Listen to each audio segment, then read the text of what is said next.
गीतांजलि, अपना brief introduction दीजिए, नाम और डिस्ट्रिक्ट नेम के अलावा। तो मैंने अपना ग्रेजुएशन बाबा साहब भीमराव अंबेडकर बिहार यूनिवर्सिटी मुजफ्फरपुर से 2015 में सर ज्योग्राफी ऑनर्स की हूँ। और सर मैं वर्तमान में सिविल सर्विसेज की तैयारी कर रही हूँ। और सर मेरी हॉबी मधुबनी पेंटिंग बनाना है। बहुत बढ़िया। आपका ऑप्शनल क्या था बीपीएससी में? Geography sir. Okay, geography. Present में कहीं कार्यरत हैं या तैयारी कर रही हैं? नहीं सर, अभी तैयारी ही कर रही हूँ। बहुत बढ़िया। अखबार पढ़ती हैं आप रोजाना? Yes sir. आज क्या खबर थी अखबार में? सर माननीय प्रधानमंत्री जी का नेपाल विजिट सर प्रमुख ये था, खबरों में से था। बहुत और नेपाल विजिट कर बताइए, क्या क्या किया मोदी जी ने वहां पर जाकर? सर उन्होंने सर महात्मा बुद्ध के जन्म जयंती के अवसर पर, वैशाख पूर्णिमा के अवसर पर सर वहाँ के विजिट किए हैं। और सर 6 MOU पर हस्ताक्षर भी हुआ है, जिसमें सबसे ज्यादा जोर शिक्षा पे दिया गया है। रेलवे कनेक्टिविटी के ऊपर? हाँ सर, एक जो भारत दर्शन योजना के तहत सर बुद्धा सर्किट बनाई गई है, उससे लुम्बिनी को जोड़ा गया है। और उसके लिए बताइए, भारत दर्शन का बताइए, जो आप बता रही हैं सर्किट जो बनाया गया, क्या क्या जोड़ा गया उसमें, किस किस को जोड़ा गया? सर इसमें बुद्धा सर्किट है, गांधी सर्किट है, ऐतिहासिक है, और सर और भी है जो मुझे अभी ध्यान में नहीं आ रहा है सर। अच्छा, महात्मा बुद्ध का बताइए, बिहार से कैसे कनेक्टिविटी है? क्या सर, फिर से बोलेंगे प्लीज? महात्मा बुद्ध की बिहार से कैसे कनेक्टिविटी है, वो बताइए। सर महात्मा बुद्ध को ज्ञान की प्राप्ति बिहार के बोध गया में हुई थी। और सर बिहार से ही उन्होंने प्रस्थान किया ज्ञान प्राप्ति के पश्चात सारनाथ में। और वहां निर्वाण उन्होंने कहाँ से लिया था? निर्वाण उन्होंने गया से ही निर्वाण, निर्वाण हुआ था उनका? सर निर्वाण कुशीनगर में हुआ है। कुशीनगर? कंफर्म या राजगीर? नहीं सर, कुशीनगर में। कंफर्म है? Yes sir. अच्छा ठीक है, बताइए।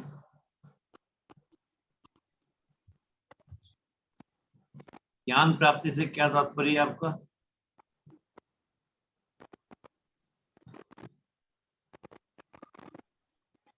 सर ज्ञान प्राप्ति से तात्पर्य है सर सत्य की खोज। सत्य की खोज? क्या खोज की थी, उसकी सत्य की खोज की थी? सर जैसा कि मैंने किताबों में पढ़ी हुई है कि जब महात्मा गांधी युवावस्था में थे, वो अपने महल से बाहर निकले तो उन्होंने देखा एक बीमार व्यक्ति को। फिर महात्मा उन्होंने गांधी निकले थे या महात्मा बुद्ध के बारे में बता रही हैं आप? सर मैं महात्मा बुद्ध के बारे में बता रही हूँ। अभी आपने महात्मा गांधी बोला था। चलिए बताइए। सॉरी सर, मेरे ध्यान में महात्मा बुद्ध है, जी इसलिए जी, मैं बता रही थी। आप क्या बताइए। पूछे हैं, फिर से पूछ सकते हैं सर। महात्मा बुद्ध को जो ज्ञान प्राप्ति हुआ, उससे क्या तात्पर्य है आपका? ज्ञान क्या? सर ज्ञान, सर जिसमें उन्होंने 4 आर्य सत्य की बात कही थी कि दुख है, दुख का कारण है, और दुख का निवारण है, और दुख निवारण के लिए अष्टांगिक मार्ग है। ओके, अष्टांगिक मार्ग क्या था उनका, महात्मा बुद्ध का? सर इसमें उन्होंने 8 पॉइंट बताई हैं, जिसमें से मुझे सर कुछ ही याद है। सर कुछ याद है, बस उतना मैं बता सकती हूँ। बताइए। जैसे सर सम्यक दर्शन, सम्यक ज्ञान, सम्यक गुण, सम्यक शील आदि, इस बहुत तरह की बढ़िया। बातें हैं। नेपाल भारत के लिए क्या इंपोर्टेंस रखता है? सर एक तो नेपाल अपने देश से प्राचीन काल से ही जुड़ा हुआ है। जैसा कि हम लोग रामायण काल में देखते हैं कि माता सीता का विवाह सर अवध के राजा जनक, सॉरी, श्री रामचंद्र से हुआ था, श्री रामचंद्र से हुआ था। और सर वहां से लेकर आज तक फिर उसके बाद सर महात्मा बुद्ध का जन्म सर लुम्बिनी में हुआ, और वे आगे आकर बिहार भारत में अपने ज्ञान का प्रचार प्रसार किए। फिर सर आगे बढ़कर सर भारत और नेपाल के बीच सर व्यापार और संस्कृति का आदान प्रदान होता रहा है, शुरू से ही होता रहा है सर, और सर वर्तमान में भी होता है, और चाइना और इंडिया के बीच में एक बफर स्टेट के रूप में भी है। ओके, बहुत बढ़िया। नेपाल में भी इस समय क्राइसिस चल रहा है क्या? हाँ सर, ऐसा देखने में आ रहा है।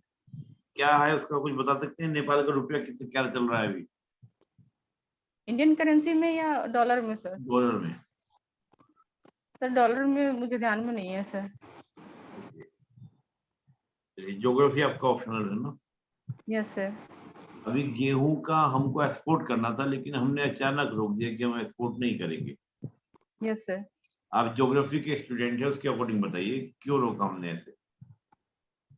सर जैसा कि अप्रैल मई में देखा गया कि सर बहुत ज़्यादा टेम्परेचर हाई था, और हीट वेव के कारण सर जो गेहूं की फसल थी उस पर नकारात्मक प्रभाव पड़ा है, जिसके कारण सर हमारा प्रोडक्शन में गिरावट हुआ है।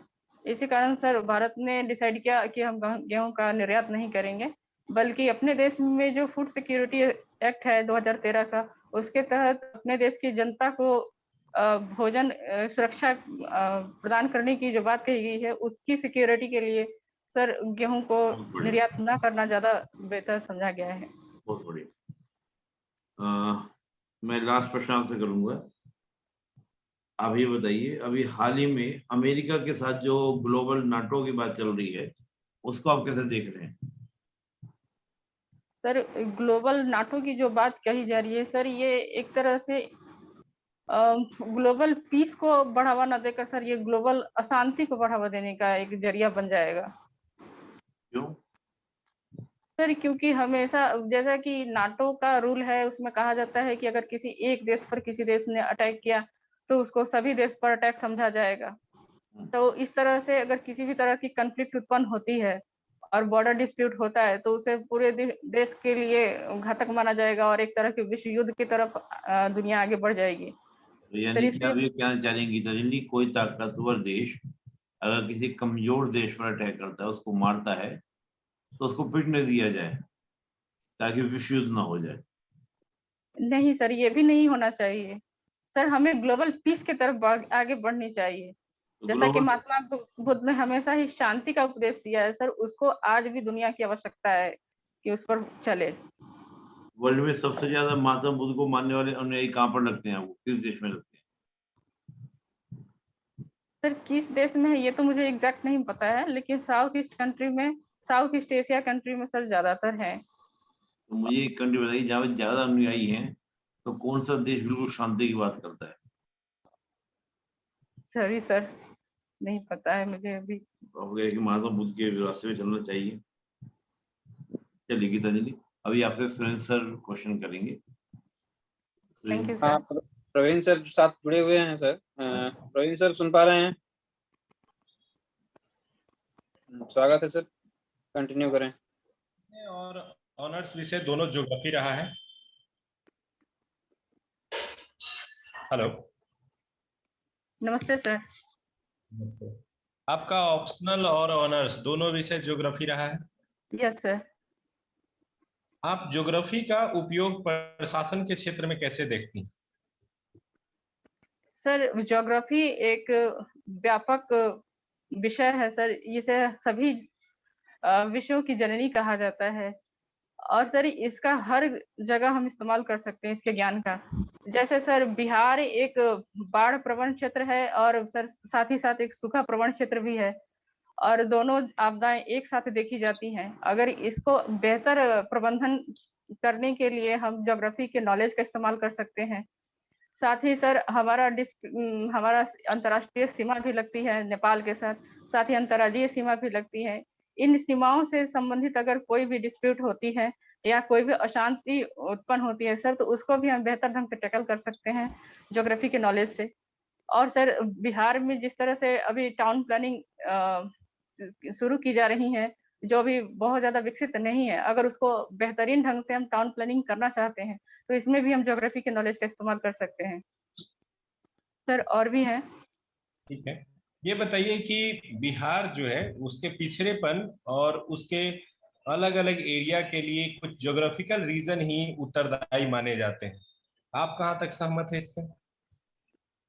सर ज्योग्राफिकल हो सकता है कि इसके पीछे रीजन हो पिछड़ापन के लिए, लेकिन सर उसको टैकल करके हम उसे आगे भी बढ़ सकते हैं। जैसा कि अगर हम देखें कि बिहार में अधिकांश भाग में हम आपसे क्वेश्चन नहीं मांग रहे हैं, हम ये पूछ रहे हैं कि बिहार के पिछड़ेपन के लिए ज्योग्राफिकल रीजन क्या उत्तरदायी है, और है तो कैसे? सर कुछ हद तक है। जैसे कि हर साल उत्तर भारत में उत्तर बिहार में बाढ़ आती है, जिसके कारण सर बहुत सारे इंफ्रास्ट्रक्चर ध्वस्त हो जाते हैं, सड़कें टूट जाती हैं, पुल टूट जाते हैं, रेलवे लाइन बह जाती है, इस तरह के देखे जाते हैं। साथ ही साथ दक्षिण बिहार में जो है सूखा पड़ने की स्थिति के कारण सर दक्षिण बिहार में भी डेवलपमेंट प्रभावित होता है, क्योंकि हर उद्योग के लिए नगरीकरण के लिए सर जल की आवश्यकता होती है, और जल की कमी होंगी। आपने कहा दक्षिण बिहार में सूखे की स्थिति रहती है। यस आप सर। ये बिहार में सबसे ज्यादा चावल गेहूं का उत्पादन किन जिलों में होता है? सर वो तो रोहतास में होता है सबसे ज्यादा चावल का उत्पादन, लेकिन सर वो सोन नहर की वजह से होता है। सोन नदी पर जो नहर बनाई गई है, नहर के पानी की वजह से सिंचाई की व्यवस्था हो पाई है, जिसके कारण होता है। किस बिहार में है, वो दक्षिण में है या उत्तर में? सर दक्षिण पश्चिम भाग में है। तो क्या पूरा दक्षिण बिहार सूखे की चपेट में रहता है या उसका कुछ विशेष क्षेत्र? सर कुछ विशेष क्षेत्र है, जैसे नवादा, औरंगाबाद, गया, ये इस वाले एरिया में ज्यादातर सूखे की स्थिति होती है। ये बताइए कि बिहार में आज के डेट में बाढ़ नियंत्रण के लिए मूल रूप से क्या योजनाएं बनाई गई हैं और उस पर क्या काम किया जा रहा है? सर सेंदाई फ्रेमवर्क 2015 को लागू करने वाला बिहार पहला राज्य है, और जिसके तहत सर आपदा प्रबंधन की बात की गई है। इसमें बाढ़ प्रबंधन की भी बात कही गई है, लेकिन सर जिस तरह से प्रबंधन होना चाहिए था सर उस लेवल पर नहीं हो पा रही है, जिसके कारण सर बिहार में जो आपदा की स्थिति है वो अभी भी कायम है। रीजन क्या है कि उस लेवल पे प्रबंधन नहीं हो पाना? Sorry sir. आप कह रही हैं कि उस लेवल पे, जिस लेवल पे प्रबंधन होना चाहिए उस लेवल पे प्रबंधन नहीं हुआ है, तो इसके पीछे क्या रीजन है कि ये प्रबंधन नहीं हो सका? सर इसमें मुझे लगता है कि सर कहीं ना कहीं राजनीतिक इच्छा शक्ति की कमी है सर। अगर इसमें राजनीतिक इच्छा शक्ति को बढ़ाया जाए सर, तो जैसा कि जापान में देखा जाता है, हर साल वहां पर सुनामी आती है या भूकंप जैसी स्थिति आती है, फिर भी वो देश एक डेवलप कंट्री में आता है। अगर हम वैसा इंफ्रास्ट्रक्चर बिहार में बनाए सर, तो बिहार भी आगे बढ़ सकता है, एक विकसित राज्य बन सकता है। ठीक है, thank you. Surendra sir. Thank you sir. Thank you sir. Geetanjali ji, स्वागत है आपका। आज पेपर पढ़ा आपने? Yes sir. कोई इम्पोर्टेंट न्यूज बताइए, बिहार के न्यूज, दो नेशनल। सर बिहार के में तो अभी वर्तमान में सर जातिगत जनगणना को लेकर इशू चल रहे हैं सर, अभी यही ध्यान में है। अच्छा, आपको क्या लगता है जातिगत जनगणना होनी चाहिए? सर इसके दो पक्ष में देखती हूँ। अगर सर जातिगत जनगणना के आधार पर बिहार के विकास को अगर बढ़ावा दिया जा सकता है तो सर ये होना चाहिए, लेकिन यदि इसका इस्तेमाल राजनीतिक रूप से किया जाए और राजनीतिक एजेंडे को पूरा करने के लिए सर, तो ये मैं सही नहीं मानती। अच्छा, अब तक जो विकास हुए हैं जातीय जनगणना के आधार पे हुए हैं या ओवरऑल एक डेवलपमेंट प्लान बना के हुए हैं? सर सिर्फ जातिगत जनगणना के आधार पर विकास नहीं हुआ है जैसा कि अभी तक देखा गया है, लेकिन सर कुछ हद तक कह सकते हैं कि हाँ, जाति के आधार पर जो विकास देखा गया है, और जैसा कि पहले अग्रणी जातियों का प्रभुत्व था और पिछड़ी जातियां दबी हुई रह जाती थी, उनका विकास नहीं हो पाता था, और इसमें सुधार हुआ है सर। अच्छा, तो जब सुधार हुआ है और आने वाले समय में भी लग रहा है कि सुधार होगा ही, तो फिर जाति जनगणना की आवश्यकता क्यों महसूस की जा रही है? सॉरी सर, इस पर मुझे अभी गहन जानकारी नहीं है। चलिए आगे बढ़ते हैं। आपने पोस्ट प्रेफरेंस क्या दिया है? Sir first post preference sir मैंने डीवाईएसपी दिया है। सेकंड सर जिला समादेष्टा अधिकारी है। और सर तीसरा जो है वो एडीटीओ है। अच्छा, काराधीक्षक का पोस्ट नहीं है क्या इस बार? सर काराधीक्षक का तो पोस्ट है, परंतु सर उसमें महिला का पोस्ट नहीं है। अच्छा, महिला का पोस्ट नहीं है, होता तो देती हैं आप। सर मैं ज्यादातर वैसे पोस्ट को प्रेफरेंस दी हूँ जो पब्लिक डीलिंग वाली है, क्योंकि मुझे फील्ड वर्क करना पसंद है सर, इसलिए मैंने इसे दिया है। अच्छा, नहीं मुझे फर्स्ट प्रेफरेंस सेकंड प्रेफरेंस दोनों वर्दी वाले लगे, तो हमको लगा कि तीसरा भी आप वर्दी वाला हो सकता है कि वर्दी से कुछ ज्यादा लगाव है आपको। सर अगर पब्लिक डीलिंग वाली होती तो मैं जरूर देती। जरूर देती। पब्लिक के साथ काम करना अच्छा लगता है? Yes sir. काफी समस्याएं आएंगी आपको फील्ड में, एज ए डिप्टी एसपी या एज ए जिला समादेष्टा, कैसे टैकल करेंगी उसको? सर सिविल सर्विसेज तो वैसे भी चुनौतीपूर्ण सेवा है ही। जब मैंने इसको ज्वाइन करने के लिए सोचा था तभी से मैं सर मेंटली प्रिपेयर्ड हूँ इस चीज के लिए। एक महिला होने के नाते आपको घर की जिम्मेदारियां भी रहेंगी और पब्लिक वो जॉब भी आपका होगा, वो भी काफी क्रूशियल होगा और चैलेंजिंग होगा। कैसे तारतम्यता बैठाएंगी दोनों के बीच?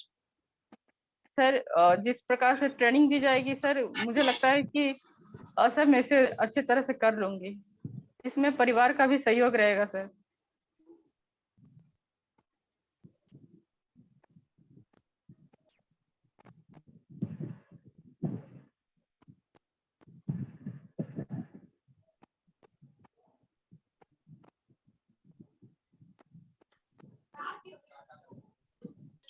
सुन पा रही हैं मुझे? Yes sir. DYSP and SDPO 2 post होते हैं, सुना है आपने बिहार पुलिस सेवा में?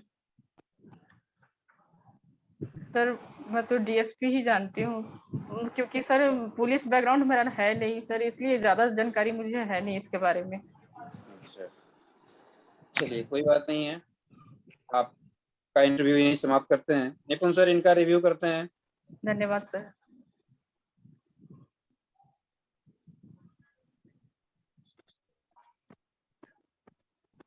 गीतांजलि कैसा लगा आपको आपका इंटरव्यू? सर पिछले से भी अच्छा था। पिछला अच्छा था, ये अच्छा है? सर पिछले से ज्यादा अच्छा था। हाँ मैं ये कह रही बढ़िया, हूँ। आप अच्छे से उत्तर भी दे पा रही हैं, कॉन्फिडेंस भी दिख रहा है आपके अंदर, सब चीजें अच्छी हैं। लेकिन 2-3 चीजों को थोड़ा देख लीजिएगा, जैसे बिहार की बात कर रहे थे, जातिगत जनगणना के बारे में बात कर रहे थे, तो वहां पे आपका थोड़ा व्यू नहीं था, उसको थोड़ा देख लीजिए। और कब है आपका इंटरव्यू? सर 20 मई को। 20 मई को है, अभी 1-2 दिन है। थोड़ा सा आप पुलिस का भी देख लीजिए, आपने जब डिप्टी एसपी पढ़ा है तो आप ये कह नहीं कह सकते कि भाई मुझको बैकग्राउंड नहीं है। थोड़ा सा देख लीजिए उसको, हायरार्की क्या होती है, थोड़ा सा उसके बारे में थोड़ा पढ़ लीजिए, है ना। ये सब बहुत डिटेल से तो नहीं मैं जानते, लेकिन जो एक आम तरीके से हम देखते हैं वो मैंने जानती हूँ, इतना तो आपको पता होना चाहिए, ठीक है ना। और थोड़ा सा फेस पे हल्का सा स्माइल और रखिए, बाकी बहुत अच्छा रहा आपका आज इंटरव्यू, ठीक है। सर आप सुनिएगा प्रवीण सर, सर को सुनिएगा। Thank you sir. आपका इंटरव्यू अच्छा था, आप जानकारी आपके पास बहुत अच्छी है, ये एक पॉजिटिव चीज है कि आप हर एरिया को या हर पॉइंट को आपने पढ़ा है अपने इस पूरे अध्ययन के दौरान। बस थोड़ा एक चीज मेरा सजेशन रहेगा, उस पर थोड़ा सा फॉलो कीजिएगा। किसी भी उत्तर को बहुत लंबा नहीं देना है,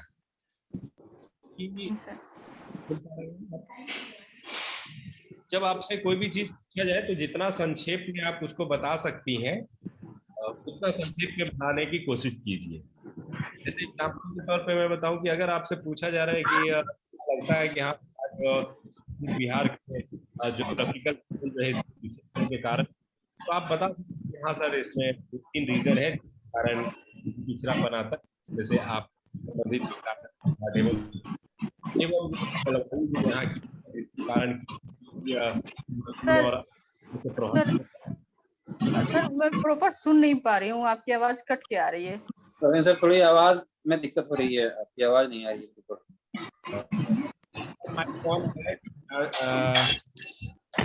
प्रभारंजन चौधरी, आप अपना माइक ऑफ करते।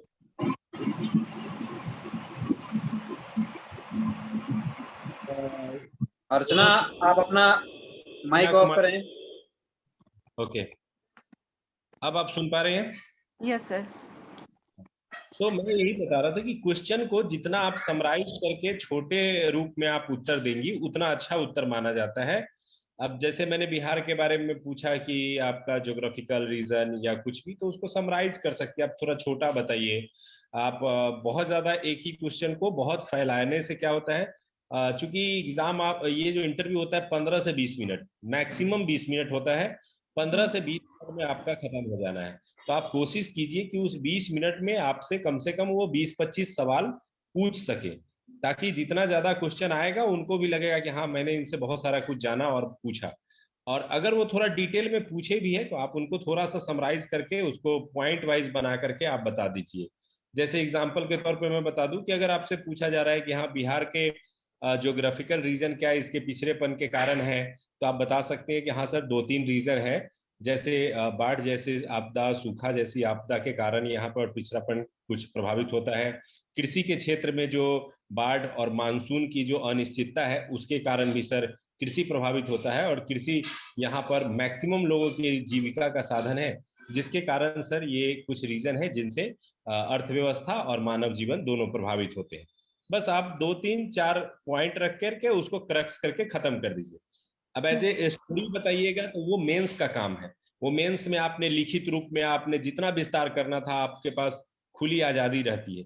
इंटरव्यू में आप जितना समराइज करके आप दे देंगी उत्तर उतना अच्छा रहेगा। अदरवाइज आपके पास नॉलेज सारा चीज का है, आप जानती सब कुछ है, बस इसी को थोड़ा सा पॉइंट वाइज बता दीजिएगा, ठीक है? सर एक सवाल मेरा है सर, मैं बहुत दिन से आपसे कांटेक्ट करने की कोशिश कर रही हूँ सर। एक बताते कि जैसा कि सवाल मेरे से पूछा जाएगा पहला ही कि आप डीएसपी क्यों बनना चाहते हैं, सर मैं इसको प्रॉपर नहीं बता पा रही हूँ कि हाँ मैं क्यों बनना चाहती हूँ, जबकि अंदर से सब कुछ सही है, पता है, लेकिन एक्सप्रेस नहीं कर पा रही हूँ। मैं सिंपल सा एक क्वेश्चन पूछता हूँ, आप रियल में क्यों बनना चाहती हैं? रियल में कि हाँ मुझे डीएसपी ही बनना है, क्यों बनना चाहती हैं? सर वही तो मैं नहीं बोल पा रही हूँ, पता नहीं चल रहा है। देखिए, आप क्यों बनना चाहती है इसका उत्तर आप ही के अंदर है। आप क्यों बनना चाहेंगी ये मुझे नहीं पता रहेगा, मुझे पता था कि मैं क्यों बनना चाहता हूँ। उसी तरीके से सिंपल सा रीजन होता है कि सर यह एक गरिमामय पद है जिसके माध्यम से मैं समाज सोसाइटी के लिए कुछ कर सकती हूँ, साथ ही साथ मैं अपने फैमिली को भी प्राउड फील करा सकती हूँ, और मैं अपने आप को भी प्राउड फील करा सकती हूँ कि मेरे अंदर क्षमता है, मैं बेहतर से बेहतर काम कर सकती हूँ। पर जस्ट सिंपल आंसर कि ये एक ऐसा पद है जिसके माध्यम से मैं अपने आप अपने परिवार को प्राउड फील करा सकती हूँ, साथ ही साथ पद के माध्यम से सोसाइटी के लिए मैं कुछ बेहतर कर सकती हूँ। बस 2 लाइन का आंसर है। सर मैं बता रही हूँ सर, जैसा कि सर शुरू से ही मैं आर्मी में जाना चाहती थी सर, लेकिन मैं आर्मी में नहीं जा सकी थी सर, आईसाइट प्रॉब्लम आ गई इसके वजह से। तो मेरी माँ ने मुझे सजेस्ट किया सर अच्छा कोई नहीं, आर्मी में नहीं जा सकती तो पुलिस सर्विस में जाओ, ज्यादा अच्छा रहेगा। सर बस इतना ही है, बस इसको मैं कैसे बताऊं। मैंने वही बताया कि अपने आप और फैमिली को मैं प्राउड फील कराना चाहती हूँ। मेरे प्राउड फैमिली को मुझसे काफी एक्सपेक्टेशन है कि मैं कुछ बेहतर कर सकती हूँ, और उस रीजन से और कुछ सोसाइटी के लिए भी कुछ करना चाहती हूँ मैं। और मुझे लगता है कि डीएसपी का पद ऐसा पद है जिस पर आकर के मैं सोसाइटी की काफी हेल्प कर सकती हूँ। That's why I am trying for BPSC and DPSP. ठीक है, please sir. Okay, all the best. Thank you sir. Geetanjali ji अच्छा बोलती हैं आप, इंटरव्यू भी आपका हम लोगों ने लिया, शायद दूसरा मौका था ये, तो आपका सब कुछ ठीक ठाक है और बेहतर बता पाती हैं आप चीज़ों को। प्रवीण सर ने जैसा ही कहा चीज़ों को थोड़ा सा समराइज रखिएगा, थोड़ा संक्षेप में, है ना, क्योंकि Yes, ज्यादा बोलने से हो सकता है कि उससे क्रॉस क्वेश्चनिंग हो, तो इससे थोड़ा सा बचने का प्रयास करना है। वैसे 2 दिन में बहुत परिवर्तन नहीं होगा, है ना। yes, अपने sir. आप को बस सहज रखना है, बोर्ड के सामने संतुलित रखना है, Yes, घबराना sir. नहीं है, ठीक है ना। बाकी हमारी पूरी टीम की शुभकामनाएं हैं, all the best. Thank you, sir. आप अपना वीडियो ऑफ कर लें। हमारे आज के कैंडिडेट हैं अंकित कुमार।